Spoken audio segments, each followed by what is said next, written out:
We'll be traveling to a distant planet today. How does pop culture really affect our environmental choices? Well, stay tuned to find out. I'm Valentina, and thanks for tuning in to my Life Without Plastic.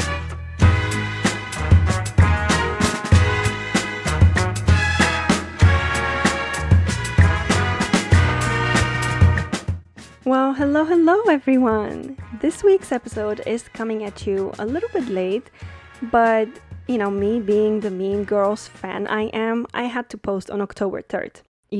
It's October 3rd, everyone. Happy October 3rd. I'm kidding. Honestly, life just got in the way, and I'm really working on finding a good recording schedule to be able to post every Tuesday. But for sure, you'll be getting a brand new episode next Tuesday, so stay tuned for that. Anyway, today we've got ourselves one interesting topic. I really wanted to incorporate pop culture into my podcast somehow. And what better way than taking a look at some movies, shows, songs, and really everything that shapes our everyday lives? I really wanted to just take some time and analyze how all of that pop culture that we consume relates back to the environment, how realistic it really is, and of course, our very favorite thing, finding that conspiracy. Let's be honest, I know that's why y'all are here. So, without further ado, let's dive right into it. Or should I say, let's fly right into it? Because today we'll be traveling 4.37 light years away from Earth, all the way to the beautiful and mystical world of Pandora. And yes, you probably guessed it right. Today we'll be talking about the movie Avatar. I just wanted to share with you some background about the movie. I'm sure you already know plenty about it because, duh, it's Avatar. But just a quick background on the story. We're gonna see some examples from the movie and how they actually relate to real life compared to, life on Earth. How accurate are they? And of course, we can't forget our conspiracy. So for sure, stay tuned till the end of the episode to find out what some fans have to say about the movie. But let's start with a quick reminder. What exactly happens on Avatar? Well, on the lush alien world of Pandora live the Navi, beings who appear primitive but are highly evolved. Because the planet's environment is poisonous, human Navi hybrids called avatars must link to human minds to allow for free movement on Pandora. Jake Sully, a paralyzed former Marine, becomes mobile again through one such avatar, and he actually goes ahead and falls in love with a Navi woman. As his bond with her grows, he's also drawn into battle for the survival of the world. And of course, this is just a quick synopsis of the movie. And by now, everyone listening to this podcast probably knows about it and has probably seen it multiple times. But I really wonder how you personally analyzed it. Well, you can definitely say that the movie's quite popular. At least it got recognized in so many different categories. It's won a bunch of awards. And just to mention a few, Academy Award for Best Cinematography, Academy Award for Best Visual Effects, Best Film, Golden Globe Award for Best Motion Picture, Best Director, Critics' Choice Movie Award for Best Action Movie. The list goes on and on and on. Overall, so many different awards for so many different categories. So it was a very impressive movie. Just as a reminder, it came out in 2009 and we're still talking about it. So it's pretty much a pretty big deal. I'm not going to go into too many details about the actual story because by now everyone probably knows the story. Humans arrive on a distant planet, they try to destroy the native population, the natives fight back, and the humans leave said planet with their tails behind their legs. Pretty typical, right? Well, interestingly, people have interpreted Avatar in all kinds of ways. And that's why I asked earlier how you interpret that movie. It's one of those pop culture moments when folks who are looking for an agenda see theirs in the story of blue people and their trees. And you can find tons of interpretations about Avatar explaining how it addresses so many different issues. But of course, today, I want to focus on the sustainability message in Avatar. Of course, we are a sustainability podcast, and that's what would make most sense, right? So, I found this juicy interview from 2019. I feel like when you bring forth such a strong environmental message, like in Avatar, the person directing the movie must have some idea what he's trying to achieve there, right? And this is why I started looking up some interviews with James Cameron and just kind of wanted to see where he stands and what he really believes in. And in press interviews at the film launch, he talked about climate change. He didn't just talk about the story and actors and technology, but he actually addressed climate change directly. And I found it very interesting that a decade later, he was still talking about that. So I wanted to share some of those details with you. And in this particular interview from 2019, James Cameron talks about the climate crisis and he says, people need to wake the fuck up. Him and his wife have been supporting environmentalist causes for decades. Susie Cameron has led a charge toward plant based eating in efforts to reduce the dramatic carbon footprint the meat protein creates. And James Cameron has woven climate conscious themes into franchises like Avatar. And he tells Variety that the forthcoming 3 sequels will do the same. And here's where it gets a little bit interesting, and I just like steering shit up, so let's see where this one takes us. The two are investors in the plant based company Verdian Foods and contribute to numerous eco causes, including the Global Green and Oceana. And Cameron does not mince words in sharing his thoughts on apathy about the climate crisis. He says, people need to wake the fuck up. We're going the wrong direction as fast as possible. I like to say that we're like Thelma and Louise. We're driving straight forward the canyon at 90 miles per hour with the radio cranked up and top down. And the pair are taking thorough steps at food sources to contribute to managing the crisis. Cameron specifically says that they feel like that was one of the least well served, least understood, and biggest, most important ways that they could affect the climate change. The director thinks renewable energy has plenty of brain power behind it, as does transportation. We tried to find something that was less well understood and was a major level that could affect change, he says. Food is a good one. It's probably the second biggest one. Well, ahead is transportation. The real solution is change the way you live. This is what he says, change the way you live. And through their investment in Virgin Foods, Susie Cameron says the company is building a vertically integrated business down to the farms it hires and the seeds it uses to make meat substitutes. That also dramatically reduces the carbon footprint of the beef industry. Look at the amazing success of Beyond Meat and the stock market. I mean, it's not a trend, it's actually the way the world is going.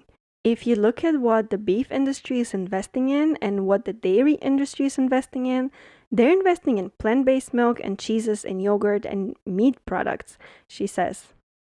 She also says, go ahead and buy Priuses and Teslas, but if you're driving to McDonald's, you're not helping. And I mean, let's be honest, she's right.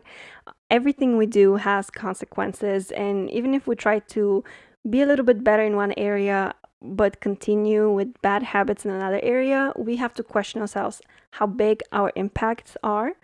But that's a very passionate statement there, which she points out. Someone being so interested in electric cars and just reducing footprint through transportation, but then going to McDonald's. And as we talked about during our episode on veganism, that movement is also not perfect, right? But it's not about being perfect. It's about collectively being imperfectly sustainable and making bigger changes together. And I know that it sounds really nice that more companies are investing in plant-based options, but again, companies want whatever makes more profit. And as we've explored previously in previous episodes, plant-based products definitely gives companies bigger profit margins. So of course, they're investing in it. It doesn't mean they support the cause 100%. They definitely support their profits 100%. So always keep those things in mind when you read such things, and, just question why people are so interested in supporting the environment. Do they truly care, or is it just about making more cash? But you know what?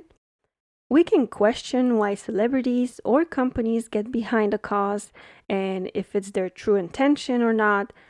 But there's one thing we can't question at all, and that is how pop culture impacts real life.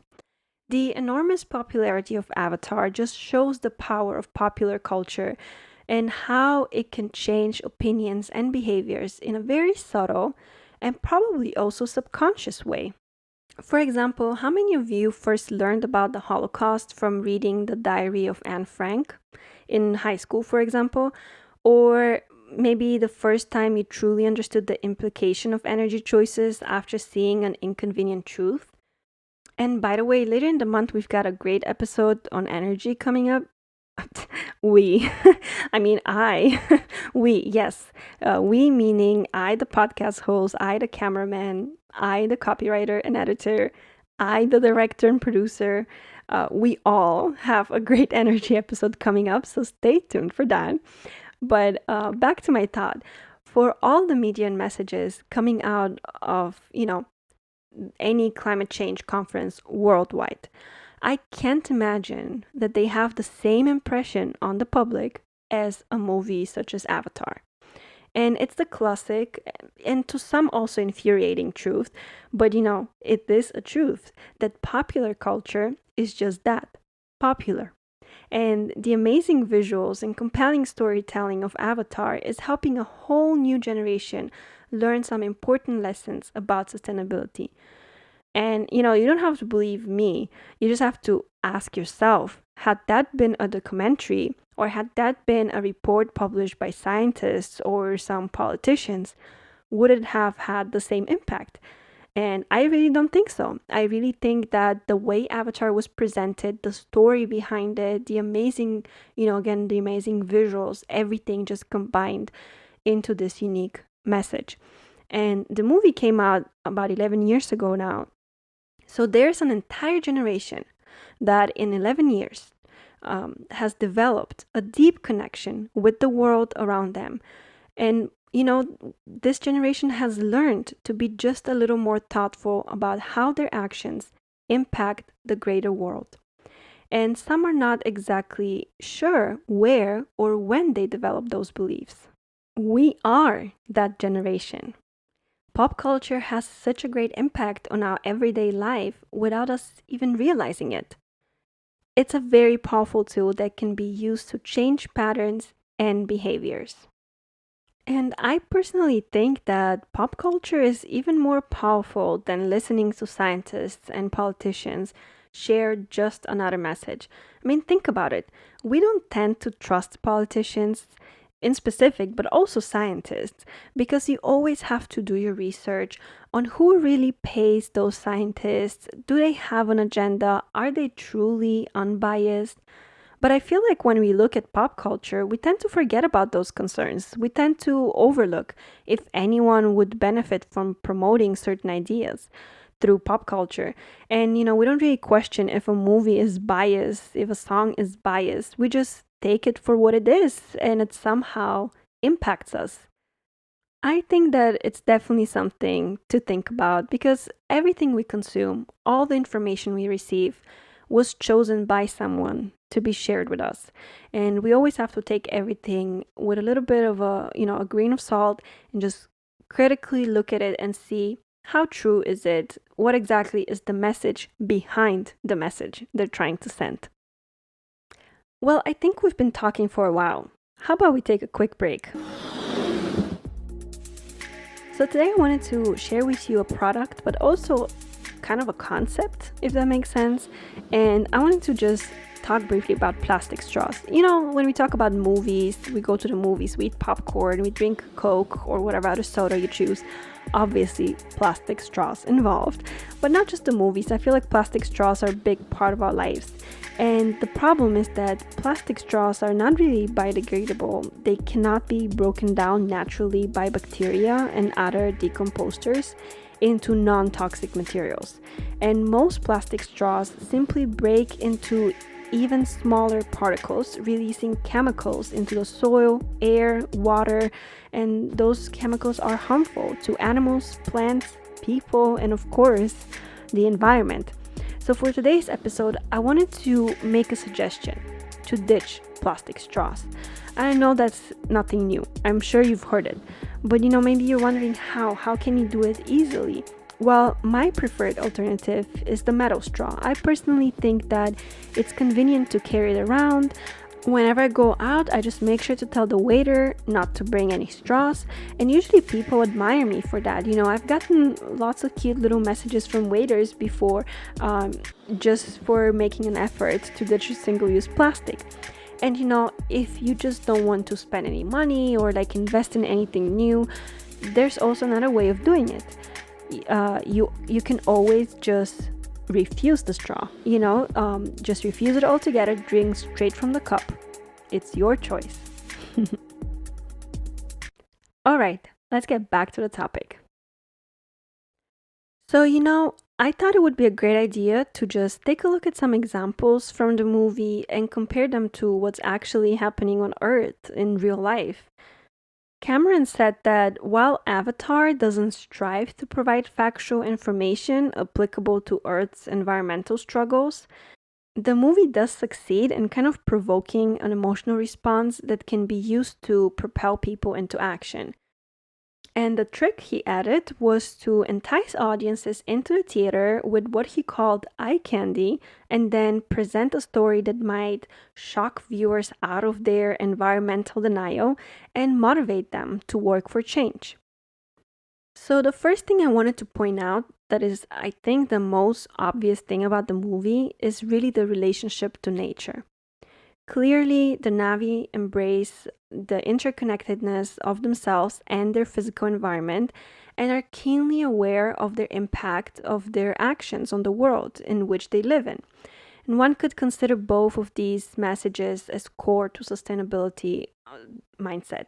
So, on the one hand, embracing and enjoying being connected to nature, making that part of who you are. And also, on the other hand, understanding that all our actions have consequences. I think that those two ideas are really fundamental to leading truly a sustainable lifestyle. And I really don't think that it's possible to achieve a 100% sustainable or zero waste lifestyle. Like I mentioned that in the last episode, I think that it's a very extreme approach to it. But just the fact that we understand what an impact and how big of an impact our actions have, I think that's already a great step in the right direction. It's a great first step in understanding how we could improve in different areas, which areas are easier for us to improve on, and so on. So I think that this part is starting to slowly come back to us as we get deeper into this sustainability movement. We have more local farms rising, more sustainable agriculture, more people are starting to see that their actions are having serious consequences and are actively trying to make a change. I think that, for example, farmers markets are becoming a lot more accessible. Community composting is becoming a lot more accessible. Recycling, even though, as we mentioned before, is kind of like the last step of the sustainability ladder, but still recycling is also becoming a little easier for people. And like I always say, whenever things are becoming more convenient for you, you're much more likely to participate in them. But I think that there is a big problem that we have to consider. We tend to react to whatever we see happening around us. But, we're not really proactive about those things. We call them crazy tree huggers. We call them conspiracy theories. And all of a sudden, those are the people that are leading this movements, Those are the people that have been preaching the same thing for decades, and they're now becoming the mainstream ideas. So we have to, again, be a lot more open minded when new ideas come. We have to be more open minded when our beliefs are being criticized and questioned, and really try to see what areas in life we can improve in. And to my second point, there is another theme in Avatar which I think is very important to discuss and very much similar to what's happening in real life. And this is what people call the real Avatar story, which is seeing indigenous people here on Earth. We're not talking about a population on an alien planet, we're talking about indigenous people here on Earth fighting to save their homes from corporate exploitation. This happens times and times again, and there's just so many reportings on this, but it seems like there's never enough actions being taken. So I wanted to share this story. It's kind of old. It happened around the time the movie came out. But it's just one example of many of what some indigenous people have to go through. And I really think that it's a very impactful story that kind of paints a good picture of what's happening here. For decades, real indigenous tribes around the world have faced off with big corporations, mining, oil, gas, you name it, anything that exploits their land. These corporations, much like the company in the film, usually have support from the government and also access to security forces, sometimes in the form of either ex military or state police. And yet, unlike the film, in which the indigenous group triumphs in the end over corporate and military invaders, the real life stories of indigenous tribes rarely end this way. Most of the time, they're the ones who lose the battle. In Avatar, the indigenous tribe called the Navi use poison tipped arrows to defend themselves against the guns, gas, explosions used by the human invaders. And art imitates life. In June of 2008, violence erupted in Peru as heavily armed police clashed with indigenous protesters. Some carried spears, others were unarmed. And the indigenous tribes were protesting nearly 100 new rules pushed through the Peruvian government that made it easier for foreign companies to exploit oil, gas, timber, minerals, and other things on indigenous land. And the violence that followed led to the death of 33 police officers and at least 10 indigenous people, with indigenous groups saying the government went to great lengths to hide or dispose of bodies to make it appear that fewer natives were killed. Bodies were allegedly dumped in rivers. But what is known is that 82 protesters suffered gunshot wounds and 120 in total were injured. And protesters say tear gas was used. In addition, some say machine guns, were used. And just weeks after the bloody incident, Texas based Hunt Oil, with full support of the Peruvian government, moved into the reserve with helicopters and large machinery. A scene not unlike Avatar, which shows a corporation entering indigenous territory with gunships. The testing alone involves 300 miles of testing trails, over 12,000 explosive charges, and 100 helicopter land pads in the middle of a largely untouched and unknown region of the Amazonian rainforest. The reserve, which was created to protect native people's homes, may soon be turned into a land of oil scars. Indigenous groups say they were never properly consulted by Hunt Oil for use of their land. Again, this is something that happened in 2008. In good news, the last thing I could find about this issue is that after struggling for nearly a decade, in 2017, indigenous people were finally able to begin celebrating the withdrawal of Hunt Oil from their reserve. But then again, it did take them over a decade or nearly a decade to kind of start that process. I haven't been able to find any specific information of what happened after, but I really hope that things worked out for them. This is just one of so many examples of how big corporations exploit Earth and disregard the people affected by it. Avatar is a cry out to mainstream culture to question if there is more to life than just a high bank balance, good job, and a big car. And it's kind of reminding you that some things just can't be bought. And at some point, we need to draw the line and we need to see where our morals and values lie as human beings. But we've finally gotten to the juicy part of the episode. Let's spill some conspiracy. The movie has received so many awards, and obviously, overall, there's very positive sentiment towards it. It's influenced so many people in being more conscious of their environmental impacts.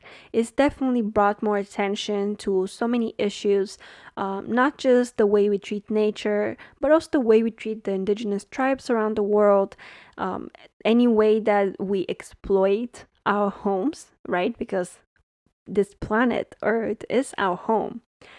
But even the best things in the world need to be questioned. And this is what we're doing here. So let's take a look at what's out there. Let's take a look at what fans, specifically, most of those theories are fan based, what they're saying about the movie, and what really goes on behind the scenes. So the first conspiracy theory is a fan theory that the planet Pandora functions as a giant and incredibly intelligent neural network and essentially rewrites Jake Sully's mind to protect one of its primary networking hubs. So right before he connects to the tree of knowledge, or whatever it's called, he's still talking like a Marine, mentioning that he's tired of this hippie bullshit and how he's super excited that he's getting his legs. And then all of a sudden, bam, he connects to the planet and suddenly everything is sacred. He's in love and yada, yada, yada. I know it's supposed to be a powerful scene where he realizes that nature must be preserved, but the theory goes really well with the fact that everything on the planet comes together to defeat humanity during the final battle. So the theory claims that ultimately Sully is brainwashed and he becomes like the dragon like or bird like creature that we see. So, sort of a species that hates the Navi but are really under the submission of their warriors. So, the theory goes that the reason the Navi became the dominant species on Pandora is because they learned how to manipulate the planet through neuro Q contact. So, what do you think about that? Do you think that Jake Sully was actually brainwashed? Maybe he was never in love. Maybe that pretty girl didn't really care about a relationship with him, but just wanted to like get someone from the humans on or avatars on their side, and not destroy their planet.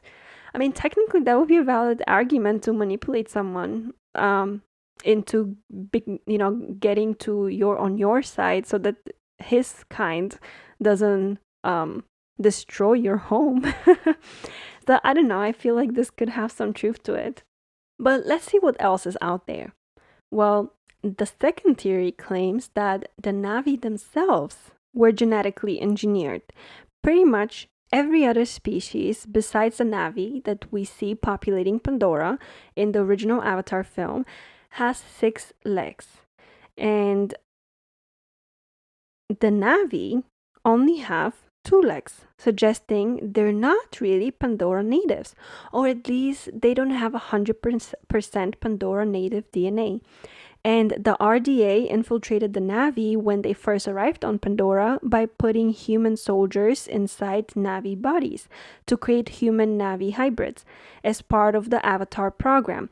But it seems like the Navi have already been genetically engineered from the DNA of Pandora's organic life and some other humanoid species. So there could be some more to the Navi's background than we've been told. Do you think so? Do you think that it's possible that the Navi maybe conquered that planet themselves?